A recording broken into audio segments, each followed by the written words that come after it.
अमीरुल मोमिनीन उमर बिन अब्दुल अजीज रहमतुल्लाह अलैह का नाम आज भी जिंदा है। जब आपको खलीफा चुना गया, इस रोज आप घर में दाखिल हुए।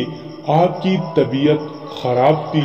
चंद लम्हों के लिए आप आराम करना चाह रहे थे और इसी इरादे से आप अपने बिस्तर पर पहलू के बल अभी लेटे ही थे कि सालिह नामी 17 साला नौजवान आपका बेटा आपके कमरे में दाखिल हुआ। इसने आते ही कहा, अमीरुल मोमिनीन, आप इस वक्त बिस्तर पर।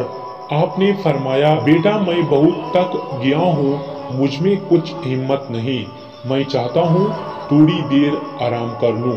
बेटे ने कहा, अमीरुल मोमिनीन, क्या आप मजलूमों की फरियाद सुने बगैर ही सो जाना चाहते हैं? इनसे छीना हुआ माल कौन उन्हें वापस दिलाएगा? फरमाया, बेटा, चूंकि मैं तुम्हारे चचा खलीफा सुलेमान की वफात की वजह से गुज़श्ता रात जागता रहा, थकावट की वजह से मेरा बुरा हाल है, बस थोड़ी देर आराम कर लूं, फिर नमाज़े ज़ोहर लोगों के साथ ही अदा करूंगा और फिर मजलूमों की फरियाद रसी होगी और हर एक को इसका हक जरूर दिलवाया जाएगा। इंशाअल्लाह कोई महरूम नहीं जाएगा। इस बार बेटे ने बड़ी अजीब बात कह डाली। ए अमीरुल मोमिनीन, इस बात की क्या जमानत है कि आप जोहर तक जिंदा रहेंगे? बस ये सुनना था कि हजरत उमर बिन अब्दुल अजीज तड़प उठे। आंखों से नींद जाती रही। थकी हुई जिस्म में दोबारा से तवानाई लूट आई और यकदम जस्त लगाकर बैठ गए। फिर बेटे से फरमाया, तुम जरा मेरे करीब आओ।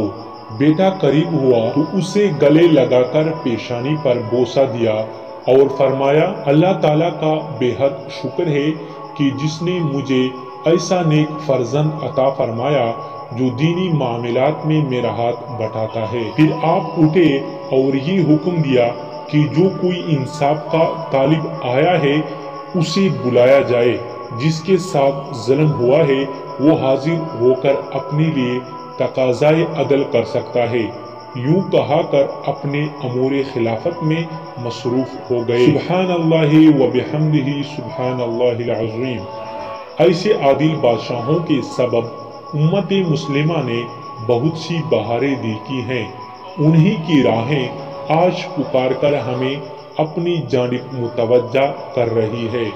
खुदाया हमें देखने वाली आंख और सोचने वाला दिमाग और अज़म व हिम्मत से बड़ा दिल अता फरमा दे और फिर अदल के ऐसे यादगार वाक़यात को जिंदा फरमा। आमीन सुम्मा आमीन।